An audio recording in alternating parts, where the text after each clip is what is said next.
I am gonna give you my recipe on how to make Big Mac sauce at home. In a bowl, start with 1 cup of mayonnaise. I'm using Hellmann's mayonnaise.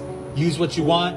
Other parts of the country uses best mayonnaise. 1/4 cup of sweet pickle relish. 2 tablespoons of Düsseldorf mustard. 1 teaspoon of white wine vinegar. 1 1/4 teaspoon of paprika. 1 teaspoon of onion powder. 1 teaspoon of granulated garlic. And 1/8 teaspoon of white pepper.